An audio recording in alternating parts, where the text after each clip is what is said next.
MG Motors was one of Britain's most famous automotive marques. It had a bit of a checkered history, but when it was independent, of course, it built the T-Series sports cars.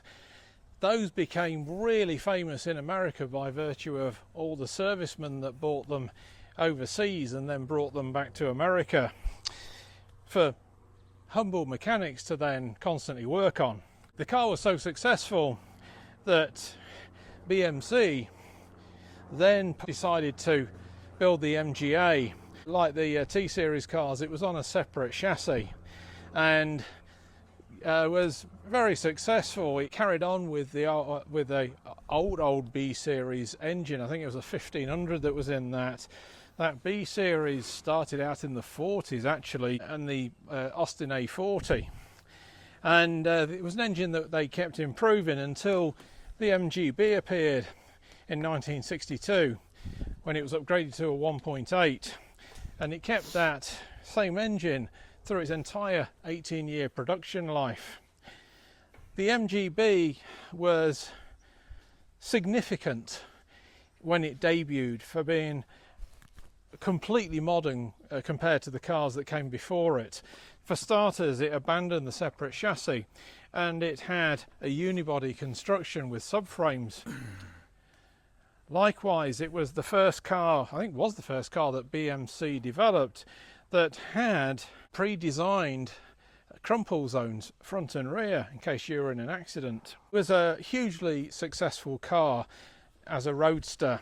A couple of years after the Roadster debuted, MG added a fastback coupe called the GT, and that ran also until 1980. There were a couple of other interesting variants as well. After the company became British Leyland in late 1967, they shoehorned the 2.9 litre 6 in it. They called it the MGC, and that was very recognisable by its raised bonnet in order to accommodate it. There was also a V8 as well. That went into the GT, the coupe, from about 1973 to 76, thereabouts. That used the old Rover 3.5, which was formerly a Buick engine. So those variants themselves are very interesting. And my favourite was the GT. I just love the fastback styling. That car was only sold in the United States until 1974. That was the year that federal regulations mandated these large resin bumpers. And so in the States, a 1974 GT is an extraordinary find because it is the only year for the GT in the US with those resin bumpers. But the car was affected significantly by changing US legislation, not just the crash legislation, but also headlamp legislation, headlamp height as well, and emissions. Now, in 1975, those emissions regulations cut down the power significantly, sadly, on the MGB. And what BL did in order to accommodate changes to headlight height legislation as cheaply as possible, because you've got to bear in mind that British Leyland was in financial crises and went bankrupt in 1975. That's when it was saved by the British government and became nationalised.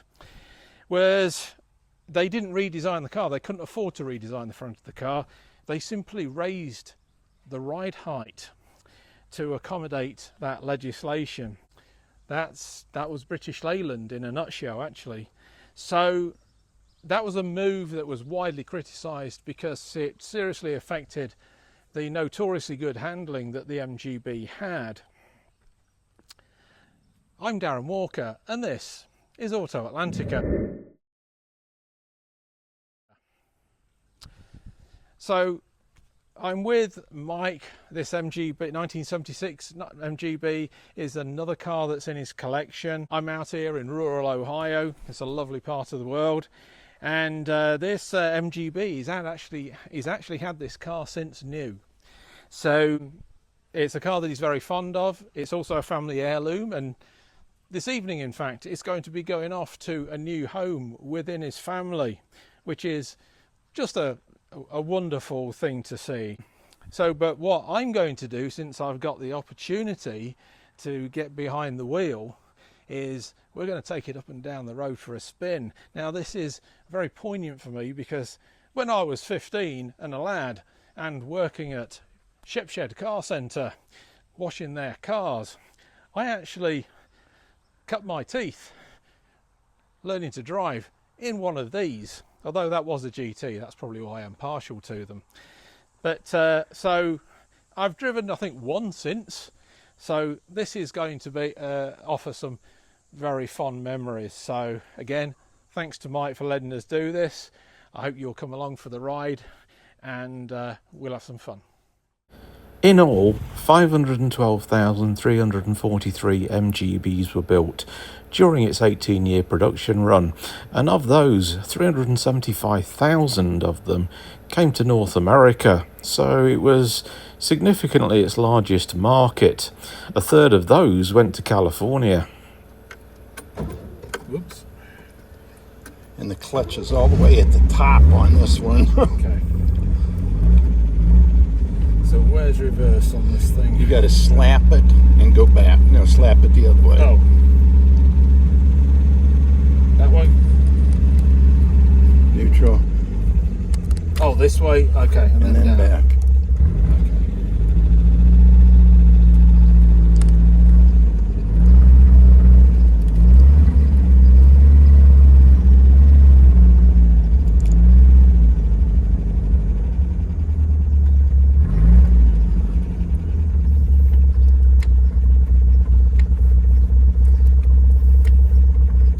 Oh, there you go.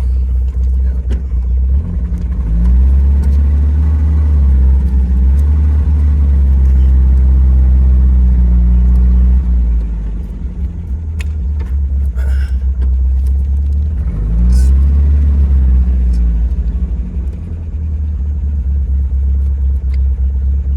go.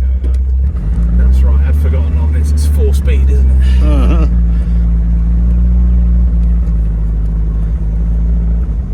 Okay, now that I've learned to drive again, we're at the helm of Mike's 1976 MGB Roadster. What a beautiful thing this is. This takes me right back to when I was 15 years old and I was working at a used car dealership washing their cars. I'd actually cycle 9 miles to get there in all weathers, uphill and down dale. Such was my enthusiasm to drive different cars, and that's how I cut my teeth learning to drive. And the very first car I learned to drive in was a big bumper MGB GT. So this is a real throwback to my youth. Superb cars to drive. Even the post facelift ones, yeah, the purist really panned it with that raised right eye, but it's still a lovely thing to sort of like meander around the lanes in.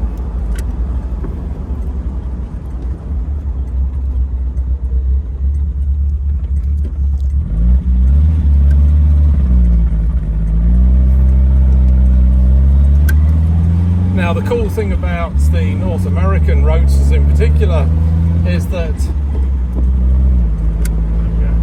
the legislation mandates that they have to clean so much of the screen, and because these windscreens are very low slung and quite narrow, you know, in many ways it's like driving a letterbox. In order to do that, the Roadster was fitted with 3 windscreen wipers, whereas in Europe, of course, it just had 2. That legislation didn't exist. So that is a real curiosity I've always been enamoured by with the MGB in the United States. But this is just a lovely thing.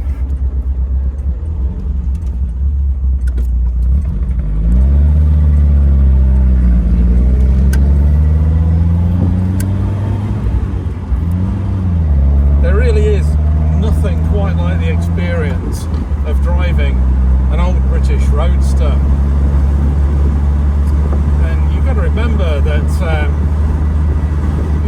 this isn't a T-Series, you know, the roots of this car now go back over 60 years. You know, almost like 3 generations. And this particular example is absolutely amazing inside and out.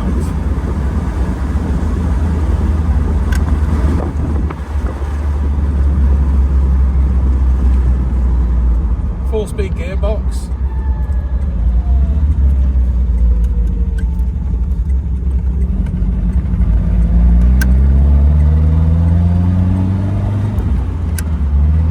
Same engine that was notoriously used in the Morris Marina, or Austin Marina over here.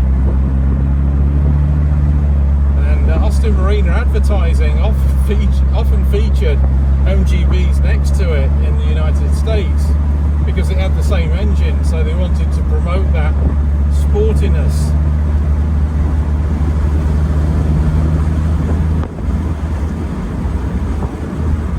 But this drives really well. The steering wheel is really precise. It's not really woolly at all. There's no knocking from the suspension or anything. It's just been beautifully maintained.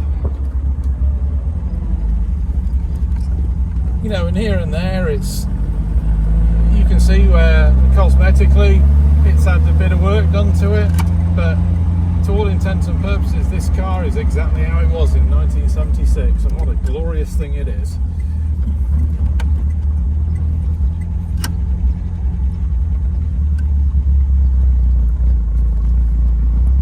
That's it from me in this glorious 1976 MGB.